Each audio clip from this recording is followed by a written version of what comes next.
അന്തിപ്പോകാത്ത കമ്പുകളായി കർത്താവിലേക്ക് നിന്നെ ഉൾച്ചേർത്തിരിക്കുകയാണ്. അതിന് ഉടമ്പടിതായിട്ടുള്ള ഒത്തിരിയേറെ ഫോർമുലാസ് ഉണ്ട്. നമ്മളുടെ ഉടമ്പടി, നിങ്ങളുടെ ഉടമ്പടിയിൽ ഒത്തിരി പ്രേക്ഷിത പ്രവർത്തനം ചെയ്യുന്നുണ്ടല്ലേ? കൃത്യമായി ചെയ്യുന്നവരുണ്ട്. ഉടമ്പടി നമ്മൾ അനുദപിക്കുന്നുണ്ടല്ലേ? ഉണ്ട്. ഉടമ്പടിയിൽ നമ്മൾ രോഗികളെ സന്ദർശിക്കുന്നുണ്ട്. അതുപോലെ തന്നെ ഒത്തിരിയേറെ ഉപവി പ്രവർത്തനങ്ങൾ ചെയ്യുന്നുണ്ട്. പ്രേക്ഷിത പ്രവർത്തനങ്ങൾ കർത്താവിനെ അറിയാത്തവരെ അറിയിക്കുന്നതാണ്. ഉപവി പ്രവർത്തനങ്ങളെ കർത്താവിൻ്റെ നാമത്തിൽ മനുഷ്യരെ സ്നേഹത്തിൻ്റെ ഫലങ്ങൾ കൊണ്ട് സംരക്ഷിക്കുന്നതാണ്. ഇതെല്ലാം ചേർന്നതാണ് മരിയൻ ഉടമ്പടി. മരിയൻ ഉടമ്പടി എന്ന് പറയുമ്പോൾ മാതാവിൻ്റെ ജീവിതത്തിൽ അമ്മ എടുത്തിട്ടുള്ള നിലപാടുകൾ, നയങ്ങൾ, സമീപനങ്ങൾ, ജീവിത സമീപനങ്ങൾ, അതിനധിഷ്ഠിതമായിട്ടുള്ള ആത്മാവിൻ്റെ വളർച്ച, ഇതൊക്കെയാണ് മരിയൻ ഉടമ്പടിയുടെ പ്രഖ്യാപിതമായ ലക്ഷ്യങ്ങൾ. പ്രാർത്ഥിക്കുക. കർത്താവേ, മരിയൻ ഉടമ്പടിയിലെ പങ്കെടുത്ത ഞങ്ങൾക്ക് ഞങ്ങളുടെ അവബോധങ്ങളെ വർദ്ധിപ്പിക്കണമേ. കാലയളവില് ദൈവത്തിലെ ഏത് ശാഖകളെക്കാളും ചേർക്കപ്പെടുവാൻ ഞങ്ങൾക്ക് കിട്ടിയിരിക്കുന്ന അവസരങ്ങളെ അർത്ഥവത്തായി ഉപയോഗിക്കുവാൻ ഞങ്ങളെ സഹായിക്കണം.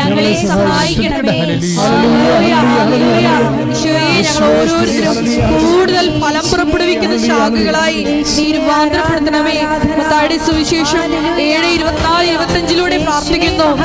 എന്റെ വചനം കേൾക്കുന്നവൻ പാറമേൽ ഭവനം പെടുന്ന മനുഷ്യന് തുല്യമായിരിക്കും. കാറ്റടിച്ചു, വെള്ളപ്പൊക്കമുണ്ടായി, അവൻ വീണുപോയില്ല, കാരണം അത് പാറമേൽ സ്ഥാപിതമായിരുന്നു. നിന്റെ വചനം മാത്രം പാലിച്ചു മുന്നേറുവാൻ അഭിഷേകം ചെയ്യണമേ.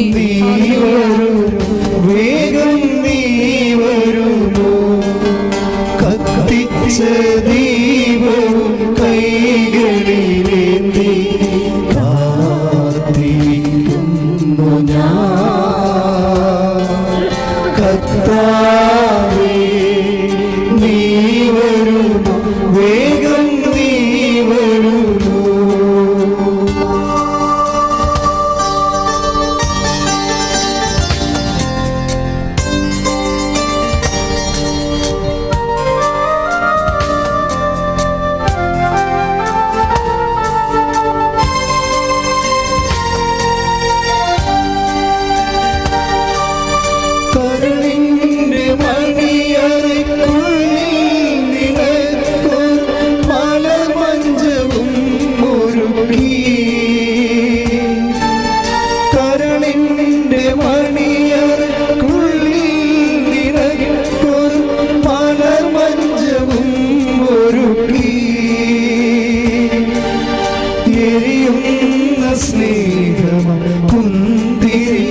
കർത്താവേ, നീ വരൂ, വേഗം നീ വരൂ. ശ്രുതികട ഹല്ലേലൂയ, ഹല്ലേലൂയ.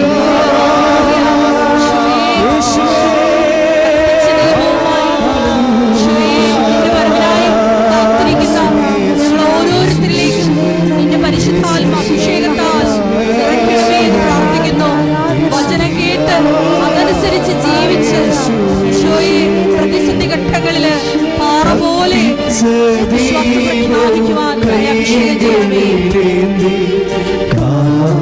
കാത്തിരിക്കുന്നു ഞാൻ.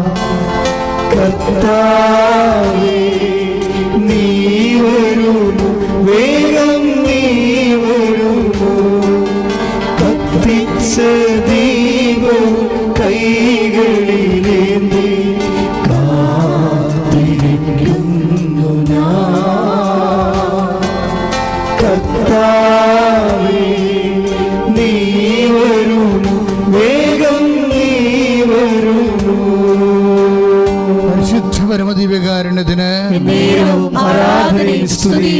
പുകഴ്ചയുണ്ടായിരിക്കട്ടെ. പരിശുദ്ധ പരമദിവ്യകാരുണ്യത്തിന് എന്നേരവും ആരാധനയും സ്തുതിയും പുകഴ്ചയുണ്ടായിരിക്കട്ടെ. പരിശുദ്ധ പരമദിവ്യകാരുണ്യത്തിന് എന്നേരവും ആരാധനയും സ്തുതിയും പുകഴ്ചയുണ്ടായിരിക്കട്ടെ. പ്രിയമുള്ളവരെ, കർത്താവിൻ്റെ വചനങ്ങൾ എപ്പോഴും നമ്മൾക്ക് കർത്താവുമായിട്ട് ഫലം പുറപ്പെടുവിക്കുന്നതിനെ കുറിച്ചാണ് നമ്മൾ സംസാരിക്കുന്നത്. വെട്ടി നീക്കപ്പെടാതിരിക്കാനുള്ള ഒരേ ഒരു മാർഗം എന്താണ്? ഫലം പുറപ്പെടുവിച്ചുകൊണ്ടിരിക്കുക. വെരി സിമ്പിളാണത്. നമ്മൾ 15-ാമത്തെ അധ്യായം, യോഹന്നാൻ 15-ാം അധ്യായം 2-ാമത്തെ വാക്യം വായിക്കുമ്പോൾ ഫലം നൽകാത്തതിനെയാണ് അവിടുന്ന് വെട്ടി നീക്കുന്നത്. അപ്പോൾ വെട്ടി നീക്കപ്പെടാൻ, ദൈവത്തിലായിരിക്കാൻ, ദൈവത്തിൽ വസിക്കാൻ നമ്മുടെ മുമ്പിലുള്ള സിമ്പിളായിട്ടുള്ളൊരു മാർഗമാണ് എന്താണ്? പരിശുദ്ധാത്മാവിൻ്റെ ഫലങ്ങൾ ഉടമ്പടി എടുത്തിരിക്കുന്നവരെ അവർ ഉപരിപഠനക്കാരാണ്. കാര്യം ഉടമ്പടി ധ്യാനം എന്ന് പറയുന്നത് കൃപാസനത്തിലെ അവസാനം നൽകിയ ധ്യാനമാണ്. ദൈവം ആദ്യം പ്രാരംഭധ്യാനം പോലുള്ള ധ്യാനങ്ങളായിരുന്നു, പിന്നീട് വളർച്ചാ ധ്യാനമായി, പിന്നീട് ആന്തരിക സൗഖ്യ ധ്യാനമായി, വരദാനങ്ങളുടെ ധ്യാനമായി, പിന്നീട് വരദാനങ്ങളുടെ ധ്യാനം കഴിഞ്ഞിട്ടാണ് കൗൺസിലിംഗ് ഒക്കെ വന്നത്. ഇതെല്ലാം കൂടിയ മരിയൻ തപസ് ഉണ്ടായിരുന്നു. മരിയൻ തപസ് കഴിഞ്ഞാണ് ദൈവം നമുക്ക് ഉടമ്പടി ധ്യാനം നൽകിയത്. കേരളത്തിലെ ധ്യാന ചരിത്രം വളരുമ്പോൾ അതെത്തി നിൽക്കുന്നത് ഉടമ്പടി ധ്യാനത്തിലാണ് എന്ന് അവകാശപ്പെടുകയല്ല, നമുക്കങ്ങനെ തോന്നിപ്പോവുകയാണ്. കാര്യം അതിൻ്റെ പ്രവർത്തനങ്ങളുടെ, അതിൻ്റെ ഇൻഗ്രീഡിയൻസ്, അതിൻ്റെ ചേരുവകകളെ നോക്കുമ്പോൾ നമുക്ക് അങ്ങനെ മനസ്സിലാകും. കാര്യം ഉടമ്പടി നിങ്ങളെ കാന്തിപ്പോകാത്ത ശാഖകളാക്കും. കാറ്റ് വന്നാലും മഴ വന്നാലും വെള്ളപ്പൊക്കം ഉണ്ടായാലും കർത്താവ് ആഗ്രഹിക്കുന്നത് കാന്തിപ്പോകുന്നതെന്നാണ്. അതുകൊണ്ടാണ് മരിയൻ ഉടമ്പടി എന്ന് പറയുന്നത്. മരിയൻ്റെ പ്രത്യേകത എന്താണ്? കാറ്റ് വരും, വെള്ളപ്പൊക്കം ഉണ്ടാകും, അതുമേലെ ആഞ്ഞലിക്കും, പക്ഷെ അത് വീണ് പോകത്തില്ല. ഇപ്പം നമ്മൾ നേരത്തെ ശുശ്രൂഷകർ പറഞ്ഞ 7:24 മത്തായിയുടെ സുവിശേഷം, കാറ്റടിച്ചു, മഴ പെയ്തു, വെള്ളപ്പൊക്കം ഉണ്ടായി, അത് അതുമേലെ ആഞ്ഞലിച്ചു, അത് വീണ് പോയില്ല. അപ്പോൾ വീണ് പോകാനും കാന്തിപ്പോകാതിരിക്കാൻ ഇതിൻ്റെ കൂടത്തിൽ തന്നെ, ഈ വീണ് പോകുന്നതിൻ്റെ കൂടെയാണ് നമ്മൾ 7:24 ആ മത്തായിയുടെ സുവിശേഷം 7:24-25 കൂടെയാണ് ശരിക്കും കർത്താവ് 15:2 ചേർത്ത് വെക്കേണ്ടത്. എന്താണ്? കാറ്റടിച്ചാലും കാന്തിപ്പോകാത്ത ശാഖ. ഉടമ്പടി നീ കൃത്യമായിട്ടാണ് പാലിച്ചു പോകുന്നെങ്കിൽ ഉടമ്പടി നിന്നെ കർത്താവിൻ്റെ കാന്തിപ്പോകാത്ത ശാഖയാക്കും. കർത്താവിൻ്റെ തായ്തടിയിലെ കാന്തിപ്പോകാത്ത ശാഖയാക്കും. കാര്യം എന്താണ്? ഉടമ്പടി വചനമാണ്, ഉടമ്പടി നിയമമാണ്. കാര്യം ദൈവവും അനാദികാലം മുതലേ മനുഷ്യരും തമ്മിലുള്ള ബന്ധത്തെ നിയമവുമായിട്ടാണ് ബന്ധിച്ചിരിക്കുന്നത്. ഓരോ നിയമങ്ങൾ നമുക്ക് തരണില്ലേ? എന്തായിരുന്നു ദൈവത്തിൻ്റെ ഉദ്ദേശം? നമുക്ക് ശിക്ഷിക്കുകയല്ല ഉദ്ദേശം. ഓരോ നിയമം തന്നിട്ട് കർത്താവിൻ്റെ സ്നേഹത്തിലേക്ക് നമ്മളെ ഒട്ടിച്ച് വെക്കുകയായിരുന്നു ദൈവത്തിൻ്റെ ഉദ്ദേശം. അത് നമ്മൾ ശരിക്കും മനസ്സിലാക്കണം. അതായത് നിയമം എന്തിനാണ് തന്നത്? ദൈവം തന്നതിൻ്റെ വിഷയം എന്താണ്? ആ നിയമത്തിലൂടെ കാന്തിപ്പോകാത്ത ശാഖയായി നിന്നെ മാറ്റുക. ഈശോ അത് നന്നായിട്ട് പറഞ്ഞിട്ടുണ്ടല്ലേ. ഇപ്പോൾ യോഹന്നാൻ്റെ സുവിശേഷമില്ലേ 15:10 ഞാൻ എൻ്റെ പിതാവിൻ്റെ കൽപ്പനകൾ, നിയമങ്ങൾ, യോഹന്നാൻ 15:10 ഞാൻ എൻ്റെ ഒന്ന് ശ്രദ്ധിക്കട്ടെ മക്കളെ. യേശുവേ സ്വസ്ഥം. ഹല്ലേലൂയ ഹല്ലേലൂയ ഹല്ലേലൂയ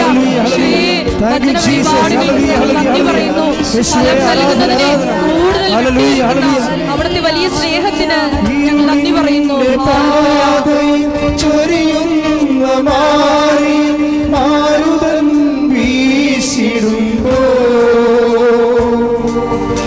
ഇരുളിന്റെ പാതയിൽ ചൊരിയുന്ന മാറി മാറുതൻ വീശിടുമ്പോ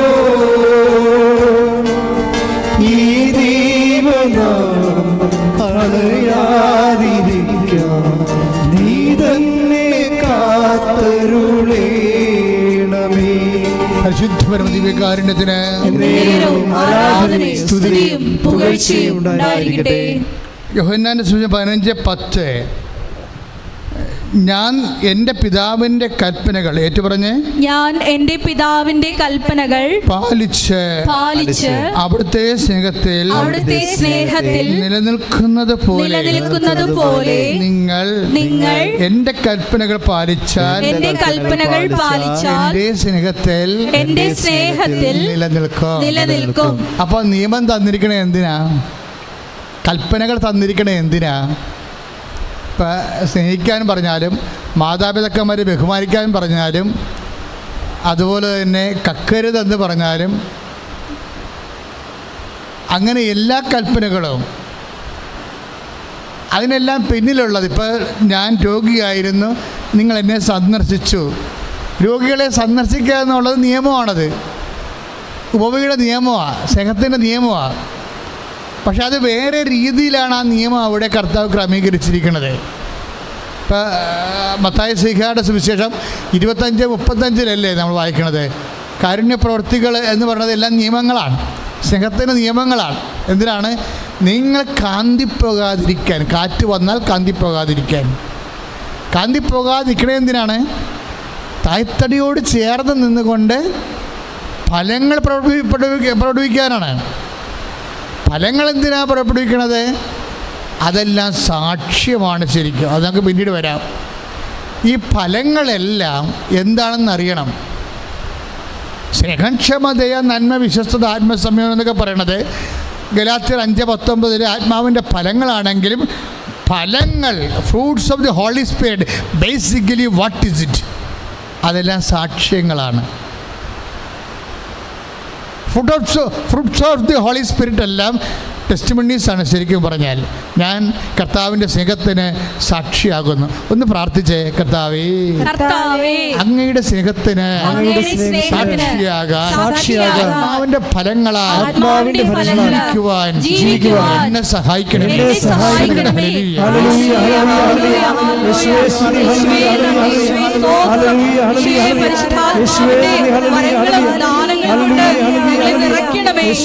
അങ്ങനെ ഞങ്ങൾ ലോകം മുഴുവനും സാക്ഷികളായി രൂപാന്തരപ്പെടുവാൻ കൃപയുണ്ടാകണമേ. ഹല്ലേലൂയ.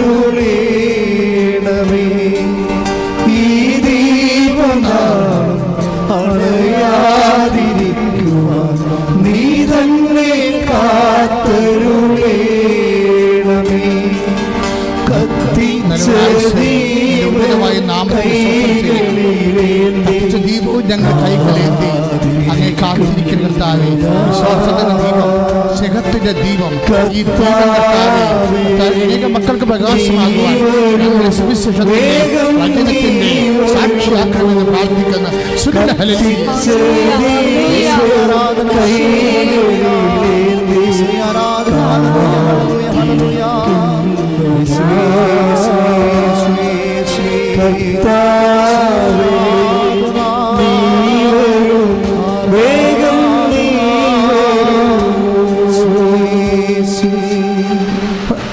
അപ്പോൾ നമ്മൾ വിശുദ്ധ യോഹന്നാൻ്റെ സുവിശേഷം 15:10 ഇപ്പോൾ ധ്യാനിച്ചുകൊണ്ടിരിക്കുന്നത്. ഉടമ്പടി ധ്യാനമാണ്, മറന്നു പോരുത്. അതായത് 15:10 അനുസരിച്ച് എന്താ പറയണത്?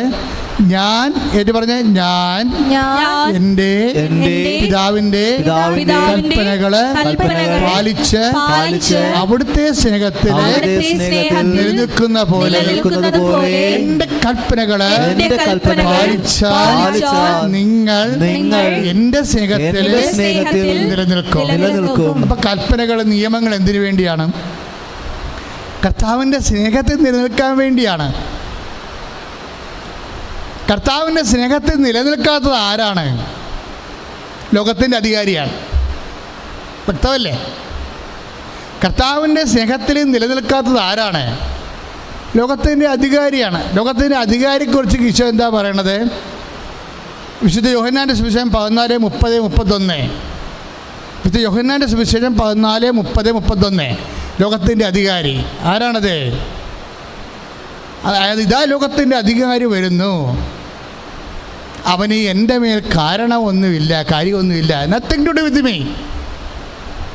നിയമനിഷേധകരെന്ന് പറയും ഇതിനെ. ലോകത്തിൻ്റെ അധികാരി നിയമനിഷേധകനാണ്. നമ്മൾ 2 തെസ്സലോനിക്കർ 2:9 വായിക്കുന്ന നിയമനിഷേധിയില്ലേ, അവനാണ് ലോകത്തിൻ്റെ അധികാരി. അവൻ എപ്പോഴും നമ്മളോട് പറയണത് നിയമത്തെ നിഷേധിക്കണമെന്നാണ്. എന്ന് വെച്ചാൽ അതിൻ്റെ അർത്ഥം എന്താണ്? കർത്താവിൽ നടന്ന് മാറണം, ദൈവത്തിൽ നടന്ന് മാറണം എന്നാണ് പറയണത്. ഈശോൻ എന്താ ചെയ്തിരിക്കണത്? ഇതാ ലോകത്തിൻ്റെ അധികാരി വരുന്നു. ഏറ്റു പറഞ്ഞേ, ഇതാ ലോകത്തിന്റെ അധികാരി വരുന്നു. 14:30-31 യോഹന്നാന്റെ സുവിശേഷം. ഇതാ ലോകത്തിന്റെ അധികാരി വരുന്നു. ഇതാ ലോകത്തിന്റെ അധികാരി വരുന്നു. അവന് എൻ്റെ മേൽ കാര്യമൊന്നുമില്ല. അവന് എൻ്റെ മേൽ കാര്യമൊന്നുമില്ല. ഈ അധികാരി എന്തിനാ വരണത്? ഈശോ താഴെ പറയും 14:31. ഞാൻ പിതാവിനെ ഇപ്പം മൂത്തേടൻ അച്ഛൻ്റെ ബൈബിളിലെ ഈ വചനം വളരെ ഹൃദ്യമായ രീതിയിലാണ് എഴുതിയിരിക്കുന്നത്. എന്താണ്? ലോകത്തിൻ്റെ അധികാരി വരുന്നതിൻ്റെ ഉദ്ദേശം ഞാൻ പിതാവിനെ സ്നേഹിക്കുന്നുണ്ടോ എന്ന് അറിയാനാണ് പിതാവ്. അത് ടെസ്റ്റാണ് ശരിക്കും. ലോകത്തിൻ്റെ അധികാരി എപ്പോഴും വരണത് ടെസ്റ്റും കൊണ്ടേ വരത്തുള്ളൂ. ആർക്ക് ടെസ്റ്റ്? നമ്മൾക്ക് ടെസ്റ്റ്. അവൻ ടെസ്റ്റൊന്നും ചെയ്യത്തില്ല. നമ്മൾ അവനോട് അവൻ്റെ വെല്ലുവിളികളോട് കാണിക്കുന്ന സമീപനത്തിൻ്റെ രീതി അനുസരിച്ച് കൊണ്ട് നമ്മൾക്കത് ടെസ്റ്റായി മാറണതാണ്. അതാണ് ഈശോ പറയണത് 14:31. അവന് എൻ്റെ മേൽ കാര്യമൊന്നുമില്ല. കാര്യം എന്താണ്? ഞാൻ കർത്താവിൻ്റെ വചനം അനുസരിച്ച് പോകുന്ന ആളാണ്. കർത്താവിൻ്റെ വചനം അനുസരിച്ച് ഉടമ്പടി പാലിച്ചുകൊണ്ട് പോകുന്നവർക്ക് ലോകത്തിൻ്റെ അധികാരിക്കൊന്നും ചെയ്യാൻ പറ്റത്തില്ല. ഇപ്പോൾ ചില ആൾക്കാർ പറഞ്ഞില്ല, അച്ഛാ ഞങ്ങൾക്ക് വല്ല പിശാച് ബാധയുണ്ടാകും, ഞങ്ങളുടെ കുടുംബത്തിലെയും വല്ല കുടുംബത്തിലെ ദോഷമുണ്ടാ, ഞങ്ങൾക്ക് വലിയൊരു അഭിചാരം ചെയ്തിട്ടുണ്ടോ? അപ്പോൾ ഞാൻ അവരോട് ഈ വചനം പറയും. എന്താണ്? 14:10. ചിലരുടെ എല്ലാവരുടെയും തന്നെ സംശയമാണ്, ഞങ്ങളുടെ കുടുംബത്തിൽ വലിയൊരു കുടുംബത്തിനും ചെയ്തിട്ടുണ്ടോ, ഞങ്ങൾക്കെതിരെ വലിയൊരു ആഭിചാരം ചെയ്തിട്ടുണ്ടോ? അപ്പോൾ ഞാൻ പറയും, നിങ്ങളുടെ കുടുംബത്തിൽ നിങ്ങൾ മാന്യം മര്യാദയ്ക്ക് കർത്താവിൻ്റെ കൂടെയാണ് ഐക്യപ്പെട്ട് ജീവിക്കണമെങ്കിൽ എങ്ങനെ ജീവിക്കണമെങ്കിൽ യോഹന്നാൻ 15:10 അനുസരിച്ച്. എന്താണ് യോഹന്നാൻ 15:10? ഞാൻ എൻ്റെ പിതാവിൻ്റെ കൽപ്പനകൾ പാലിച്ച് അവനിൽ വസിക്കുന്ന പോലെ എൻ്റെ കൽപ്പനകൾ പാലിച്ചാൽ നിങ്ങൾ എന്നിൽ വസിക്കും. കർത്താവിൽ വസിക്കുന്നവനെ സംബന്ധിച്ചിടത്തോളം ലോകത്തിൻ്റെ അധികാരിക്ക് കാര്യം അവിടെ ഒന്നുമില്ല. അതാണ് ഈശോ പറയണത് 14:30 പറയണത്. ഇതാ ലോകത്തിൻ്റെ അധികാരി പിശാച് വരുന്നു. പിശാച് വരികയും ലോകം ചെയ്യും കേട്ടോ. പക്ഷേ he has nothing to do with me. അവന് എന്നോടൊന്നും ചെയ്യാനില്ല. എന്നോടെന്ന് വെച്ച് കഴിഞ്ഞാൽ പിതാവിൻ്റെ കൽപ്പന അനുസരിച്ച് ജീവിക്കുന്നവരോട് സാത്താനി ഒന്നും ചെയ്യാനില്ല. ഒരു ക്രിസ്ത്യാനിയുടെ വീട്ടിൽ സാത്താൻ ഉപദ്രവം ഉണ്ടെന്ന് പറഞ്ഞാൽ അതിൻ്റെ അർത്ഥം എന്താ? അവൻ എത്രയോ നേരത്തെ പിതാവിൻ്റെ തായ്തടിയിൽ നിന്നും പിതാവിൻ്റെ കൽപ്പനയിൽ നിന്നും അകന്നു പോയെന്നതിൻ്റെ അർത്ഥം. പിന്നെ ഉള്ളൊരു മാർഗം എന്താ? പിശാചിനെ പ്രവേശിപ്പിക്കാതിരിക്കാനും പിശാചിനെ പ്രതിരോധിക്കാനുള്ള മാർഗം എന്താണ്? ഞാൻ എൻ്റെ പിതാവിൻ്റെ കൽപ്പനകൾ പാലിച്ച്, അതായത് യോഹന്നാൻ 14:31 എന്നാൽ എന്ന് പറഞ്ഞേ, എന്നാൽ ഞാൻ പിതാവിനെ സ്നേഹിക്കുന്നുവെന്നും അവിടുന്ന് എന്നോട് കൽപ്പിച്ചതുപോലെ ഞാൻ പ്രവർത്തിക്കുന്നുവെന്നും ലോകമറിയണം. അപ്പോൾ ഈ ലോകമറിയണമെന്ന് പ്രധാനപ്പെട്ട കാര്യമാണ്. അപ്പോൾ എനിക്ക് വിശ്വാസമുണ്ട്, ഞാൻ ക്രിസ്ത്യാനിയാണ്, ഞാൻ ആരെയും കാണിക്കാൻ പോണില്ല. അതെന്തിനാണ് നാട്ടുകാരെ കാണിക്കണത്? നോ. ഉടമ്പടിയുടെ ഗുണം അതാണ്. ഉടമ്പടിയിലെ എല്ലാ സംഭവവും നാട്ടുകാരെ കാണിച്ചുള്ള പരിപാടിയാണ്. കൃപാസനം പത്രം മേടിച്ച് കൊടുക്കണമെങ്കിൽ നാട്ടുകാരെ കാണിക്കണം. രോഗിനെ സന്ദർശിക്കണമെങ്കിൽ നാട്ടുകാരെ കാണിക്കണം. വസ്ത്രമില്ലാത്തവർക്ക് വസ്ത്രം മേടിച്ച് കൊടുക്കണമെങ്കിൽ നാട്ടുകാരെ കാണിക്കണം. ഭക്ഷണമില്ലാത്തവർക്ക് ഭക്ഷണം കൊടുക്കണമെങ്കിൽ ലോകത്തെ കാണിക്കണം. നിൻ്റെ ഓരോ പിതാവിൽ വസിക്കുക എന്ന് വെച്ചാൽ നിനക്ക് സ്വകാര്യമായി ഏതെങ്കിലും മൂലക്കിരുന്ന് പ്രാർത്ഥിച്ച് രക്ഷപ്പെടാമെന്ന് നീ വിചാരിക്കരുത്. സഭയിലെ ഏറ്റവും വലിയ ബാധ്യത എന്ന് പറയുന്നത് മൂലക്രിസ്ത്യാനികളാണ്. സഭയുടെ ഏറ്റവും അച്ഛന്മാരുടെ കൂട്ടത്തിലുണ്ട്, സിസ്റ്റേഴ്സിൻ്റെ കൂട്ടത്തിലുണ്ട്, അൽമയുടെ കൂട്ടത്തിൽ മൂലക്രിസ്ത്യാനികൾ എന്ന് വെച്ചാൽ ഏതെങ്കിലും മൂലക്ക് മാറി നിന്നുകൊണ്ട് മണിക്കൂറുകളോളം പ്രാർത്ഥിച്ചുകൊണ്ടിരിക്കും. അതായത് ഇതൊന്നും ക്രിസ്തീയ ജീവിതത്തിൻ്റെ അടിസ്ഥാന ഘടകമേ അല്ല. എന്താ കാര്യം? പ്രാർത്ഥിക്കണം, പക്ഷെ പ്രാർത്ഥന മാത്രമായാലോ? അതുകൊണ്ടാണ് ഈശോ പറയുന്നത് 14:31 ഉടമ്പടി ക്രിസ്ത്യാനി കർത്താവിൻ്റെ വചനം കേൾക്കണം. എന്താണ്? നീ ചെയ്യുന്ന ഓരോ കാര്യവും എല്ലാം 14:31 പിതാവിൽ വസിക്കുന്നതിന് വേണ്ടി ചെയ്യുന്ന കാര്യങ്ങളൊന്നും സ്വകാര്യമല്ലെന്നർത്ഥം. ആർക്കും സ്വകാര്യമായി ക്രിസ്തുവിൽ വസിക്കാൻ പറ്റത്തില്ല. സഹോദരനെ കൂടെ വസിക്കാൻ പറ്റത്തുള്ളൂ. ലോകം അറിയണം. ലോകം അറിയാത്ത ഒരു പരിപാടികളും ഇല്ല. വായിച്ച് അവചനം വായിച്ച്. എന്നാൽ ഞാൻ പിതാവിനെ സ്നേഹിക്കുന്നുവെന്നും അവിടുന്ന് എന്നോട് കൽപ്പിച്ചതുപോലെ ഞാൻ പ്രവർത്തിക്കുന്നുവെന്നും ലോകമറിയണം. അപ്പം ലോകമറിയാത്ത ക്രിസ്ത്യാനികളൊന്നും ക്രിസ്ത്യാനികളല്ലെന്ന് അർത്ഥം, ഉറപ്പായി. കാര്യം ദൈവസ്നേഹം ഉണ്ടോ, ആ സ്നേഹത്തിൻ്റെ പ്രവർത്തികളിൽ അപരനുണ്ട്. അതുകൊണ്ട് ഈശോ എന്താ പറഞ്ഞിരിക്കുന്നത് വെച്ചാൽ മനുഷ്യരുടെ മുമ്പിൽ തന്നെ നിങ്ങൾ നെറ്റ് പറയണം. മനുഷ്യരുടെ മുമ്പിൽ, മനുഷ്യരുടെ സാന്നിധ്യമില്ലാത്ത നമുക്ക് തുടുമ സൈവന്മാരില്ല. അതായത് ഇപ്പോൾ 10:32 വായിക്കണില്ലേ? മത്തായിയുടെ സുവിശേഷം 10:32 എന്താ പറയണേ? ഏറ്റു പറഞ്ഞ് മനുഷ്യരുടെ മുമ്പിൽ എന്നെ ഏറ്റുപറയുന്നവനെ എന്റെ സ്വർഗസ്ഥനായ പിതാവിന്റെ മുമ്പിൽ ഞാനും ഏറ്റുപറയും. അപ്പൊ ലോകം അറിയണമെന്നുള്ള വാക്കില്ലേ, നമ്മൾ എന്ത് ചെയ്താലും സ്നേഹത്തിൻ്റെ ഫലങ്ങൾ ആണ് നമ്മളെ പിതാവുമായി യേശുവുമായി ഒട്ടിച്ചേർക്കുന്നത്. അതെല്ലാം നിയമങ്ങളാണ്. ഈ നിയമങ്ങളെല്ലാം സ്നേഹം തന്നെയാണ്. നിയമങ്ങൾ പാലിക്കുന്നതിലൂടെ നമ്മൾ സ്നേഹത്തിൻ്റെ ഫലങ്ങളാണ് പുറപ്പെടുവിക്കുന്നത്. സ്നേഹത്തിൻ്റെ ഫലങ്ങൾ അത് വ്യക്തിപരമല്ല, അതിന് ഒരു സാമൂഹിക മാനമാണുള്ളത്. ഇത് ഇത്രയും കൃത്യമായിട്ട് പ്രകടിപ്പിക്കുന്നത് ഉടമ്പടി മാത്രമേ ഉള്ളൂ. ഞാൻ പലതരത്തിലുള്ള ധ്യാനങ്ങൾ എത്രയോ വർഷമായിട്ട് കൂടനാണ് ധ്യാനിപ്പിക്കുന്നതാണ്. പക്ഷേ ഉടമ്പടി കറക്റ്റാണത്. കാര്യം ഒരു ക്രിസ്ത്യാനിയെ കംപ്ലീറ്റ് ക്രിസ്ത്യൻ, ഇപ്പം കംപ്ലീറ്റ് മാൻ എന്ന് പറഞ്ഞില്ലേ, ദ കംപ്ലീറ്റ് ക്രിസ്ത്യൻ എന്ന് പറയുന്നത് എന്താണ്? ഉടമ്പടി ക്രിസ്ത്യാനിയാണ്. കാര്യം അതിലെന്തുണ്ട്? അതിൽ സ്നേഹത്തിൻ്റെ ഫലങ്ങളുണ്ട്. ആ ഫലങ്ങൾ തന്നെ പ്രേക്ഷിത പ്രവർത്തനത്തിൻ്റെ ഫലങ്ങളുണ്ട്, ആത്മാവിൻ്റെ വീണ്ടെടുപ്പ് ഫലങ്ങളുണ്ട്.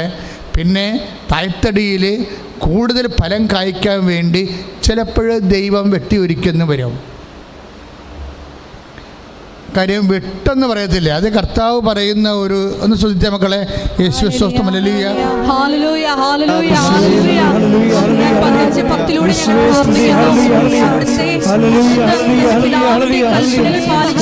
അവിടുത്തെ സ്നേഹത്തിൽ നിലക്കുന്നത് പോലെ നിങ്ങളും എന്റെ കൽപ്പനകൾ പാലിച്ചു സ്നേഹത്തിൽ നിലനിൽക്കാൻ വിളിച്ചത് നാഥ.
Praise the Lord. നമ്മുടെ യോഹന്നാൻ്റെ സുവിശേഷം 15:2 ബി പോയിന്റ് എന്താ പറയണത്? ഈ ഫലത്തെക്കുറിച്ചാണ് പറയണത്. ശാഖകളിൽ ഫലം കായ്ക്കുന്നതിനെ, എന്നാൽ ഏത് പറഞ്ഞു, എന്നാൽ ഫലം തരുന്നതിനെ കൂടുതൽ കായ്ക്കാനായി അവിടുന്ന് വെട്ടിയൊരുക്കുകയും ചെയ്യുന്നു. Praise the Lord. ഒരു വെട്ടിയൊരുക്കലുണ്ട് ഇതിൻ്റെ അകത്ത്. ഫലം കായ്ക്കുന്ന ക്രിസ്ത്യാനിയാണ് എങ്കിലും ഇടയ്ക്ക് വിട്ടുകൊള്ളാനുള്ള സാധ്യതയുണ്ട്. ഈ വെട്ടെന്ന് പറയണത് എന്താണെന്ന് നമ്മൾ എപ്പോഴും നമ്മൾ പറയും വെട്ടുണ്ടാകും, രോഗമാണത്, അത് ക്ഷീണമാണ്, ക്ലേശമാണെന്നൊക്കെ പറയും. That's okay. പക്ഷേ എന്താണെന്ന് വെച്ചാൽ വെട്ട് നിനക്കറിയാമല്ലോ, മുറിവ്. പറഞ്ഞു തരേണ്ട വെട്ടെന്താണ്? മുറിവാണത്, സഹനമാണ്. നമുക്ക് ഫലം കൂടുതൽ കായ്ക്കാനാണ് വെട്ടി ഉരുക്കണം എന്ന് ഈശോ പറഞ്ഞിട്ടുണ്ട്. പക്ഷേ വി മസ്റ്റ് നോ ഈ കട്ടിങ് എന്താണെന്ന്, പ്രൂണിങ് എന്താണെന്ന് അറിയണം. എന്താ കാര്യം വെച്ചാലേ, അതറിയണമെങ്കിൽ ഈ വെട്ട് എന്ന് നിനക്ക് ആന്തരികമായിട്ട് ബോധ്യം നൽകുന്നു, അന്ന് മാത്രമേ നമുക്ക് പറയാൻ പറ്റത്തുള്ളൂ by God the grace to hear the word of God. അതായത് നമുക്കൊരു വെട്ട് കിട്ടുകയാണ് എന്ന് വെച്ചാൽ, വെട്ടെന്ന് പറഞ്ഞാൽ എന്താണ്? പ്രായമാകുന്നതിൻ്റെ ലക്ഷണമാണ് വെട്ടെന്ന് പറയണത്. ഇപ്പോൾ തന്നെ റബ്ബർ, അത് 6 കൊല്ലമോ 3 കൊല്ലമോ കഴിയുമ്പോഴാണത്, 3 കൊല്ലം കഴിയുമ്പോഴത് വെട്ടാൻ തുടങ്ങും. ചെയ്യും പ്രായമാകുമ്പോഴാണത് വെട്ടാൻ തുടങ്ങുന്നത്. അതായത് ഒരു വ്യക്തി ക്രിസ്തുവിൽ പക്വത പ്രാപിക്കുമ്പോഴാണ് ഇത്തരം വെട്ടുകൾ വരുന്നത്. എന്താ സംഭവം? വെറുതെ ഒരു റോസച്ചെടിയെ വെട്ടത്തില്ല, അത് പൂത്ത് കഴിയുമ്പോഴാണ് അതിൻ്റെ വെട്ടെല്ലാം അങ്ങനെയാണ്. എന്ത് സംഭവം? അത് ഫലം നൽകാൻ തുടങ്ങിക്കഴിഞ്ഞാൽ പിന്നെ കൂടുതൽ ഫലം നൽകാൻ വേണ്ടി വെട്ടും. അപ്പോൾ എന്താ വെട്ടെന്ന് പറയുമ്പോൾ, വെട്ട് എപ്പോഴും ഒരു വേദനയാണ്, എന്നുവെച്ചാൽ ഒരു സഹനത്തിൻ്റെ കണ്ടൻ്റാണ്. പക്ഷേ സഹനം എന്ന് പറയുമ്പോൾ നമ്മൾ ഓർക്കും ഓ രോഗം, ഓ കടം, ഓ തകർച്ച, കുടുംബസമാധാനം, മദ്യപാനം എന്നിങ്ങനെ എഴുതി സഹനത്തെ ഇങ്ങനെ ബ്രാൻഡ് ചെയ്ത് കളഞ്ഞിട്ട് കാര്യമില്ല. അതായത് നമ്മളുടെ വില്ലിന് എതിരെ വരുന്നതെല്ലാം വിൽ ഓഫ് ഗോഡായിരിക്കും. രീതി അങ്ങനെ കിടക്കണം. അതായത് നമ്മുടെ താല്പര്യങ്ങൾക്കെതിരെ വരുന്ന ഇതെല്ലാം, ഞാൻ ചെറിയൊരു ഉദാഹരണം പറയാം. നമ്മുടെ താല്പര്യങ്ങൾക്ക് സൗകര്യങ്ങൾക്ക് എതിരെ വരുന്നതെല്ലാം വിൽ ഓഫ് ഗോഡ് ആയിരിക്കും. എന്ന് വെച്ചാൽ എങ്ങനെയാണ്? ദൈവം പറയത്തില്ല എന്ന് വെച്ചാൽ ഇതാണ് എൻ്റെ will of God, you take എന്ന് പറയത്തില്ല. നമ്മളതിനെ വിൽ ഓഫ് ഗോഡ് ആക്കണം. You got the point. കാര്യം വിൽ ഓഫ് ഗോഡിലാണ് കാര്യം മുഴുവൻ ഇരിക്കുന്നത്. പക്ഷേ വിൽ ഓഫ് ഗോഡ് സംഭവിക്കുമ്പോൾ നമുക്കറിയണം എന്താണ് അതിനകത്ത് എപ്പോഴും വെട്ടിൻ്റെ കണ്ടൻ്റ് ഉണ്ട്.